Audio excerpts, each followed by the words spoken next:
Pemirsa, mengkonsumsi hewan ternak mati. 85 warga desa Candirejo, Gunung Kidul, Yogyakarta positif antraks. Antraks menyerang puluhan warga di Kabupaten Gunung Kidul. Penyakit antraks? Antraks, banyak kasus antraks. Wabah antraks.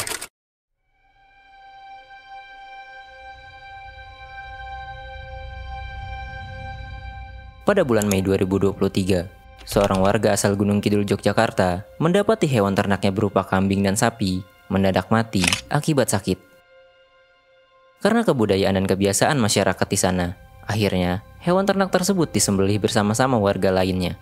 Setelah itu, daging dari sapi sakit tersebut dibagikan kepada warga.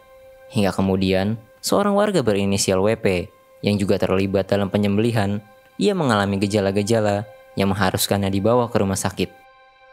Namun, selang sehari setelahnya, ia meninggal dunia. Hingga Juni 2023, tercatat 3 orang telah meninggal dunia di daerah itu. Setelah dilakukan pengambilan sampel, akhirnya diketahui hasilnya adalah positif antraks. Tapi, apakah antraks itu? Dan seberapa bahayakah antraks?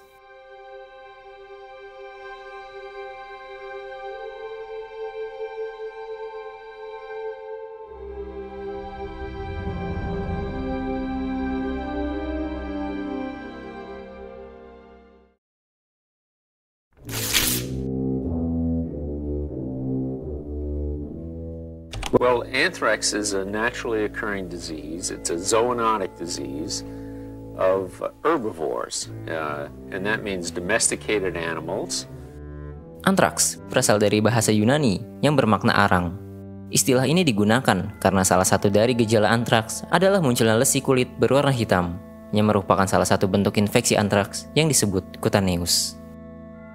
Penyakit antraks lebih banyak ditemukan di negara-negara berkembang dan wilayah dengan program kesehatan yang buruk. Di beberapa negara maju, antraks lebih sering dilaporkan terjadi pada hewan daripada manusia. Ini adalah Bacillus anthracus. Mereka adalah bakteri yang menjadi penyebab penyakit antraks. Umumnya, antraks menyerang hewan-hewan herbivora seperti sapi dan kambing. Itulah sebabnya, hewan ternak sangat rentan terinfeksi penyakit ini. Namun, bakteri ini tidak berhenti di sana. Mereka juga dapat menyerang manusia. Antraks adalah penyakit zoonosis, yang artinya ditularkan dari hewan ke manusia. Namun meskipun demikian, penyakit ini tidak dapat ditularkan dari manusia ke manusia. Antraks dapat menginfeksi lewat sentuhan kulit, masuk ke saluran pernapasan, dan saluran pencernaan. Spora mereka lah yang bertugas mencari inang untuk dijangkiti. Dan ada satu hal yang mengejutkan dari antraks, yaitu spora mereka dapat bertahan hingga puluhan tahun dan tetap dapat menginfeksi setelah puluhan tahun berlalu. Bagaimana bakteri ini dapat menginfeksi? Nanti kita bahas. Antraks diduga telah muncul sejak zaman Mesir kuno dan Mesopotamia, di mana ada yang dikenal sebagai tulah kelima yang digambarkan sebagai penyakit yang menyerang kuda, sapi, domba, unta, dan lembu. Yunani kuno dan Roma juga sangat mengenal antraks. Dan ini diilustrasikan dalam banyak tulisan kuno pada masa itu. Salah satu yang terkenal adalah syair yang ditulis oleh penyair yang hidup sekitar 70 hingga 19 tahun sebelum Masehi, bernama Virgil, yang menyebutkan antraks di dalam karyanya. Deskripsi klinis antraks baru diberikan pada sekitar tahun 1700-an. Sebelumnya, antraks hanya dijelaskan melalui catatan sejarah. Di Indonesia, antraks telah dilaporkan sejak masa kolonial Belanda, sekitar tahun 1800-an. Pada Juni 2023, antraks kembali heboh di wilayah Gunung Kidul, Yogyakarta, dikarenakan penyembelihan dan memakan daging sapi yang sakit. Setelah dilakukan pengambilan sampel di tempat sapi disembelih, hasilnya positif spora antraks. Dan pada salah satu korban meninggal, juga dinyatakan suspek antraks. Sementara, 87 orang lainnya dinyatakan seropositif antraks, yang artinya pernah terpapar antraks namun tidak menunjukkan gejala. Pemerintah pun langsung bertindak cepat atas hal ini. Setelah ramai di Yogyakarta, beberapa pekan kemudian, antraks kembali ramai di Pacitan, Jawa Timur. Sayangnya, setelah hampir 2 abad yang lalu, di mana penyakit antraks dilaporkan pertama kali di Indonesia, masih banyak di antara kita yang kurang memahami tentang penyakit ini.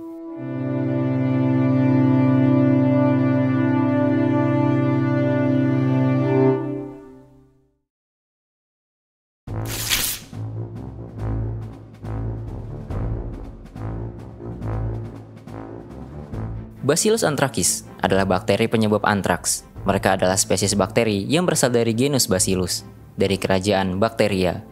Mereka memiliki lebar sekitar 1 sampai 1,2 mikrometer dan panjang 3 sampai 5 mikrometer, membuatnya hanya dapat terlihat di bawah pengamatan mikroskop. Ini adalah bakteri yang bersifat gram-positif, berbentuk batang, tidak bergerak dan membentuk spora. Spora inilah yang berperan menginfeksi inang mereka. Antraks adalah penyakit yang tidak dapat disepelekan karena resikonya yang dapat menyebabkan kematian. Bagaimana bakteri ini dapat menginfeksi? Bakteri Bacillus anthracis, yang merupakan bakteri penyebab antraks, akan mengembangkan spora yang sangat resisten terhadap kondisi lingkungan. Bahkan bahan kimia termasuk disinfektan tertentu tidak mampu membunuh mereka. Spora ini dapat bertahan di tanah, bahkan hingga puluhan tahun lamanya. Dan ini dapat menjadi sumber munculnya kembali wabah di masa berikutnya. Spora antraks akan mati pada suhu 100 derajat Celcius selama 10 hingga 20 menit, atau pemanasan kering dengan suhu 140 derajat Celcius selama 3 sampai 4 jam. Kemudian, spora antraks yang berada di tanah akan menginfeksi hewan yang mengkonsumsi rumput atau air yang telah terkontaminasi spora dari bakteri antraks. Setelah spora masuk ke dalam tubuh hewan, spora ini akan membentuk sel vegetatif, berkecambah, dan berkembang di jaringan yang kaya nutrisi, seperti aliran darah dari inangnya. Bakteri yang telah tumbuh menginfeksi inangnya tidak akan menumbuhkan spora, kecuali cairan tubuh yang terinfeksi terpapar udara. Setelah terinfeksi, hewan akan sakit atau bahkan mati mendadak. Di beberapa kasus, hewan yang terinfeksi dapat mengalami diare berdarah dan air seni yang berwarna merah. Pada bangkai hewan yang terkena antraks, juga kerap mengeluarkan darah dari lubang kumlah, seperti hidung, telinga, mulut, dan anus. Nah, bakteri Bacillus anthracis biasanya berkembang di aliran darah dari inangnya. Dari sanalah, darah yang keluar ini akan membuat bakteri tersebut kembali menyebarkan sporanya dan menetap di tanah. Karena itu, sangat dilarang untuk menyembelih atau membedah hewan yang terinfeksi antraks. Sebab, hal ini akan membuat bakteri dengan mudah menyebar kembali. Karena penyembelihan dan pembedahan akan membuat banyak darah dan cairan keluar dari tubuh hewan. Lalu, bagaimana dengan manusia? Infeksi kepada manusia dapat terjadi apabila kontak dengan hewan yang terinfeksi. Dapat melalui daging, kulit, tulang, maupun kotoran. Antraks dapat ditularkan ke manusia melalui konsumsi daging hewan yang terinfeksi antraks, terutama daging yang diolah kurang matang. Antraks juga dapat ditularkan melalui produk hewan lain, seperti bulu dan kulit. Selain itu, antraks juga dapat menginfeksi manusia melalui makanan dan minuman yang terkontaminasi bakteri penyebab antraks, dan melalui luka pada tubuh manusia. Dan ada bukti bahwa penyakit ini juga dapat ditularkan lewat gigitan lalat. Ada 3 jenis infeksi antraks terhadap manusia, dan 1 jenis yang baru-baru ini ditemukan. Yang pertama adalah antraks cutaneus, yaitu infeksi yang terjadi di kulit ketika bakteri masuk melalui luka. Ini adalah jenis antraks yang paling umum ditemukan. Lebih dari 90% kasus antraks pada manusia merupakan antraks kulit. Meskipun sebagian besar tidak menyebabkan kematian, namun tanpa pengobatan, antraks kulit dapat menyebabkan kematian. Tetapi, dengan pengobatan yang tepat, hampir seluruh pasien antraks kulit dapat bertahan hidup. Kedua adalah antraks inhalasi. Ini adalah jenis antraks yang paling mematikan. Antraks jenis ini masuk melalui saluran pernapasan lewat spora yang bersifat aerosol, yang akan menyebabkan masalah pernapasan yang parah. Antraks inhalasi biasanya sangat rentan menyerang orang yang menggeluti dan bekerja di tempat yang berinteraksi dengan hewan ternak. Tanpa pengobatan, antraks jenis ini hampir selalu berakibat fatal. Namun, dengan pengobatan yang tepat dan intensif, diperkirakan lebih dari 50% pasien akan selamat. Yang ketiga, ada antraks gastrointestinal, yaitu antraks yang masuk lewat usus atau saluran pencernaan. Biasanya, diakibatkan karena mengkonsumsi daging hewan yang terinfeksi, terutama yang tidak matang dan tidak diolah dengan benar. Yang keempat ada antraks injeksi. Antraks jenis ini masuk lewat jarum suntik, yang baru-baru ini ditemukan pada pengguna narkoba di Eropa Utara. Antraks jenis ini mirip dengan antraks kulit, tetapi infeksi jauh di bawah kulit dan otot, dan dapat menyebar ke seluruh tubuh lebih cepat dan lebih sulit dikendalikan dan diobati. Meskipun antraks sangat berbahaya dan dapat menyebabkan kematian, namun penyebaran penyakit antraks terbilang lambat dan tidak meluas, sehingga wabah antraks biasanya hanya berstatus endemik dan sporadik. Tetapi bukan berarti pencegahan tidak perlu dilakukan.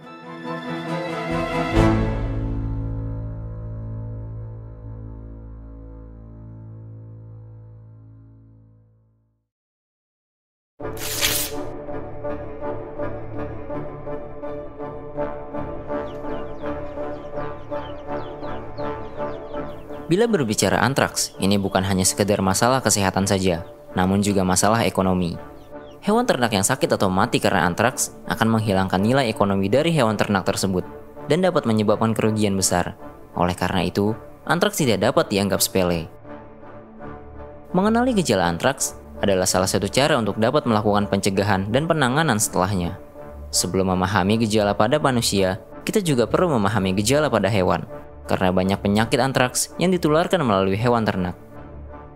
Gejala antraks pada hewan antara lain gemetar, gelisah, susah bernafas, pembengkakan pada leher, dada sisi lambung, punggung, dan alat kelamin luar, mencret berdarah, suhu tubuh meningkat atau demam hingga 41 derajat Celcius, dan lesu. Beberapa kejadian, terutama pada sapi dan kambing, banyak mengalami kematian dalam jangka waktu singkat, yaitu beberapa menit sampai beberapa hari. Hewan yang mati biasanya mengeluarkan darah dari lubang-lubang di tubuhnya, seperti mulut, hidung, telinga, dan anus.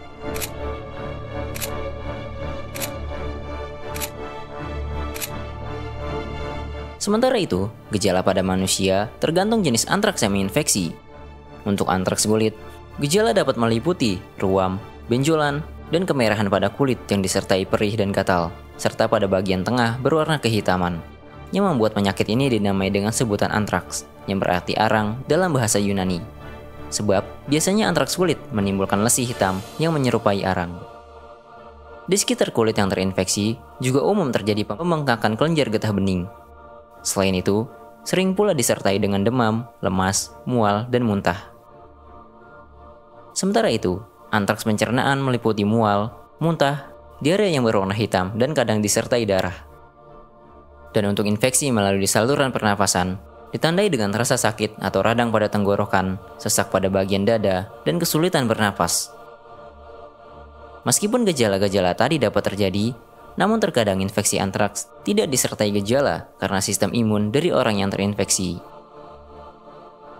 Pencegahan selalu menjadi hal paling utama dalam menangani masalah apapun. Di video kali ini, kita selalu membagi dua bagian, yaitu pada manusia dan pada hewan. Pencegahan pada hewan, terutama hewan ternak, dapat dilakukan dengan vaksinasi. Untungnya, vaksin antraks telah ditemukan sejak tahun 1800-an. Kini, PR-nya adalah tinggal bagaimana kesadaran masyarakat dan bagaimana pemerintah dapat memberikan akses vaksin yang mudah dijangkau. Biasanya, pemerintah akan datang ke tempat-tempat yang telah ditentukan untuk kegiatan vaksinasi hewan ternak. Bagi yang ingin mencari tahu informasi tentang vaksinasi hewan ternak, silakan cek deskripsi video ini. Di sana kami telah mencantumkan link resmi yang bisa diakses. Tetapi apabila hewan sudah terlanjur terkena antraks dengan mengenali gejala-gejala yang tadi disebutkan, harus mengisolasi ternak yang terjangkiti. Tetapi, jangan memindahkan ternak ke tempat yang baru. Isolasi ternak harus dilakukan di kandang tempat ternak ditaruh. Pengobatan hewan dapat dilakukan dengan antibiotik, namun biasanya pengobatan pada hewan yang sekarat kurang efektif. Pengobatan lebih baik dilakukan dengan menghubungi dokter hewan terlebih dahulu daripada asal memberikan obat dan dosis. Namun, apabila hewan telah terlanjur mati, maka kenali keadaan hewan saat mati. Lihat tanda-tandanya. Apabila diduga antraks, maka jangan menyembelih atau membedah, apalagi memakan dagingnya. Hewan yang mati karena antraks harus segera dikuburkan di kedalaman 3 hingga 4 meter, dan pastikan tidak ada darah yang menempel. Atau dapat dilakukan dengan membakar hewan yang mati hingga menjadi abu. Pada manusia, kita bisa dengan memulai menjaga kebersihan tubuh, terutama setelah berinteraksi dengan hewan ternak. Memasak daging dengan benar dan matang juga dapat menurunkan risiko penyakit antraks, bahkan penyakit lainnya. Namun, sebaiknya hindari daging dengan ciri-ciri antraks. Biasanya, daging yang terinfeksi antraks akan berwarna gelap atau kehitaman. Sebaiknya juga tidak mengunjungi daerah yang terindikasi antraks. Bila merasakan gejala-gejala antraks dan ada riwayat berinteraksi dengan hewan ternak atau datang ke tempat yang terindikasi antraks, ada baiknya memeriksakan diri ke dokter. Jangan mencoba untuk mengobati dan mendiagnosis sendiri. Serahkan kepada yang ahli adalah jauh lebih baik. Biasanya, pasien antraks akan diberi obat berupa antibiotik dengan dosis yang ditentukan dokter. Jangan pernah anggap remeh antraks, karena antraks kulit sekalipun dapat beresiko menyebabkan kematian. Vaksin antraks untuk manusia sebenarnya sudah tersedia, tetapi di Indonesia, vaksinasi lebih sering berfokus pada hewan ternak. Pemerintah akan langsung tanggap bila ada wilayah yang terindikasi antraks.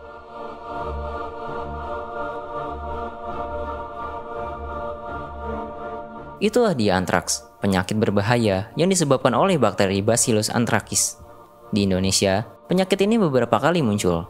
Oleh sebab itu, kita perlu meningkatkan pengetahuan dan kesadaran atas bahaya penyakit ini, karena antraks dapat mengancam kesehatan dan ekonomi masyarakat. Bila kalian ingin mencari informasi tentang antraks, silakan cek deskripsi video ini. Di sana, kami telah mencantumkan link yang dapat diakses. Jika kalian ingin menambahkan informasi tentang antraks, kalian juga bisa tulis di kolom komentar. Sekian dulu video kali ini. Terima kasih.